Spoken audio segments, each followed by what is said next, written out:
Hey guys, and welcome back to my channel. Today I'm focusing on my base and I'm bringing you guys a soft matte full coverage skin like makeup tutorial. So don't forget to like, comment, and subscribe, and let's get into the video. I'm starting with primer and I'm using one from a PR package e.l.f. sent me, so shout out to them. This is the Power Grip primer and this primer is my new favorite. I don't think I'll ever want to use anything else. If you like sticky primers, this one is the best one I've tried so far, better than the Milk one in my opinion. And I'm just applying it on my skin, and the directions say to tap it to help it absorb into the skin, so that's what I'm doing. So next is a trick I used to do in high school. I'm applying eyeshadow primer to the areas of my face that my makeup doesn't last on, and this helps for the makeup to just stick better in these places that are kind of tricky and makeup usually slides off of. So my problem areas tend to be right on the sides of my mouth and on my smile lines, so I'm just applying that with my finger and blending it out, and then I'm gonna set it with a setting powder so that it stays underneath my makeup, and I'm just lightly tapping the powder on the areas I applied the primer. Next, I'm gonna color correct. You guys have definitely seen me do this 1,000 times, but if you haven't, I'm using a red color corrector to offset the dark spots on my face, so that's gonna be around my mouth again and underneath my eyes. And then I'm gonna blend this out with my fingers just to get the most coverage from it, and I'm gonna set it also with a powder so that it doesn't blend into my foundation.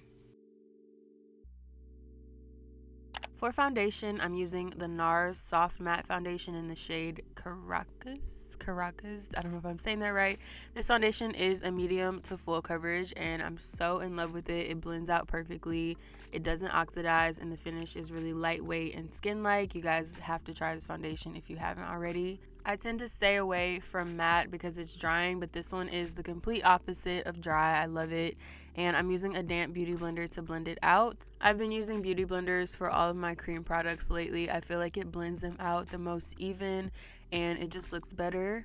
It's not as fast as a brush, but just take your time and make sure everything is blended.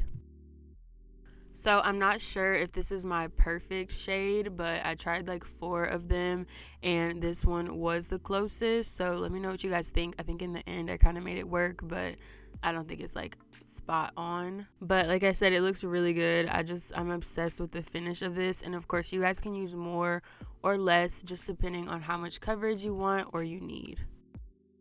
And this is what it looks like on my skin. Like I said, it's so skin-like and lightweight, and it's really, really pretty. So now I'm using my Hailey's Beauty Revive Concealer, and this is a pretty matte concealer. I'm applying it to my chin, on the sides of my mouth, like underneath the, I don't even know how to describe that, but you guys can see, in the bridge of my nose and the middle of my forehead. I'm also gonna put some concealer on the outer like corners of my nose. That area, I just like to conceal that because it gets a little red and sometimes the makeup comes off. But I'm also doing under my cheekbones and then underneath my eyes. I'm keeping the concealer pretty close to my eye underneath. I'm not going to bring it down. And I'm also going to bring it out from the corner of my eye towards my hairline. And this is just what the placement looks like.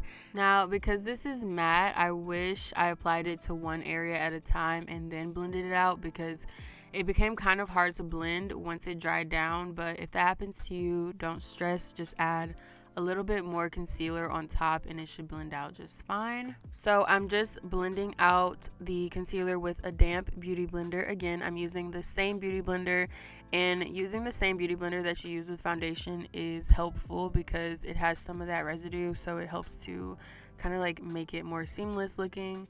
I might speed up this part just because you guys have seen me blend before, so I'm just kind of repetitive. I'm just blending everything out until there aren't any harsh lines and everything is seamless. When it comes to my under eyes, I like to keep it close to my eyes. I don't really blend it down towards my nose anymore, and I feel like this kind of widens my face, and I've just been preferring that look lately. And like I said, if you're using a matte concealer, it's best to just do one part at a time. So I wish I would have just saved my eyes for last, because you can see it's getting a little hard to blend out, but you're gonna see me add more concealer, and this kind of helps to like moisturize or like wet the product up a little bit, and then it's easier to blend. Then I'm just taking a concealer brush to blend out the concealer into my eyelids, like the inner corner, so that it doesn't have that harsh line. Now I'm taking the Charlotte Tilbury Beauty Light Wand to add some natural color and glow to my cheeks. This has become my new favorite product, and I know I keep saying that, but I've just been finding some really good makeup lately. And I'm applying it closer to the center of my face and the apples of my cheeks and blending that out with a beauty blender. And again, applying everything horizontal and kind of like parallel to my eyes widens my face, and I've been liking how that looks lately. So every time I do my makeup, I have to include this product, especially on a matte look, because I think it's important to add some height and glow to your face. And once that's blended out, I'm going to lightly set my entire face with the Laura Mercier setting powder. And I'm first applying it so that it's translucent, just to make sure all of my makeup is set. And I'm going to go in and bake my concealer afterwards. So doing this in 2 steps, like setting my foundation and concealer, also helps prevent my makeup from looking cakey. And now I'm just baking, so I'm taking my Laura Mercier and putting that on this damp beauty blender, and I'm baking wherever I put concealer, so underneath my eyes, on my nose, forehead, chin.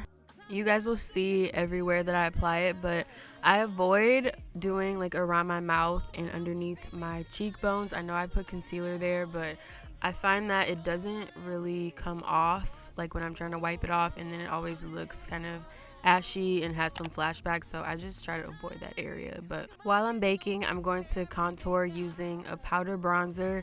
This is easier for me and looks more effortless and seamless and natural. So today I'm just following the natural line of my cheekbones, and I'm also gonna bronze up my jaw and underneath my chin just to get rid of my double chin. And I'm also going to do my forehead, and I'm going to talk about it when I get to that point. But right now I'm just blending out. Make sure you take your time and just blend out everything as much as you can. And for my forehead, I kind of blend it or place it in like a half circle. And I want to make sure I spend the most time blending this part out, because it tends to be harder to blend in this area. And I get like that line of like demarcation, I guess. So I just make sure I'm blending out everything nicely. So then I'm bronzing underneath my lips, and you guys saw I went like in a circle around my chin. And now I'm taking a fluffy eyeshadow blending brush and I'm contouring my nose. I'm contouring the sides of the bridge, and I'm bringing it into my eyebrows and the inner corner of my eyelids so that the concealer from earlier gets blended out completely. And I'm going to do the top and bottom of the bulb of my nose. And then of course I'm going to do the same thing on the other side. I'm going to contour the side of the bridge and bring that into my eyebrows and the inner corner of my eyelids. Then I'm contouring right above the outer corner of my eye and bringing it back all the way to my hairline, and then kind of blending that up. I really don't know specifically what this does. I just like the look of it. I feel like it makes the outer eye look sharper and more lifted. So to finish, I'm going to quickly bronze up under my eye so that there's dimension, and that's it for contouring. Now I'm using a little more blush. I'm using the Patrick Ta blush. I really like the pinky shade of this blush, so I'm just putting that on top of the Charlotte Tilbury, and I'm also going to put a little on the top of my nose. And now I'm just wiping away the baking powder, just any areas that I baked. I'm just lightly dusting that off. I'm going to use the Milk Hydro Grip setting spray. If you're watching this, please go buy this setting spray. And I'm spraying my face until it's pretty much wet. And then once it dries about 80%, that's when you can highlight. So I'm just highlighting my nose bridge and the inner corners of my eye like I always do. And then once the setting spray is completely dry, you can set any areas that have texture or look too oily with more setting powder. You can use a beauty blender, or like me, you can just use a brush and it'll give you a smooth and matte finish. And you're done. So this is the final product with mascara and my lips done. I just took some kind of awkward and forced selfies for y'all with the flash, just to show y'all how soft and camera ready this makeup is. These are unedited and no filter, and I love how this makeup looks, especially with the flash, because that's really important. So this is the end of the video. If you stayed this far, thank you so much. I love all of you, and I hope you enjoyed today's video. Don't forget to like, comment, and subscribe, and I'll see y'all in the next one.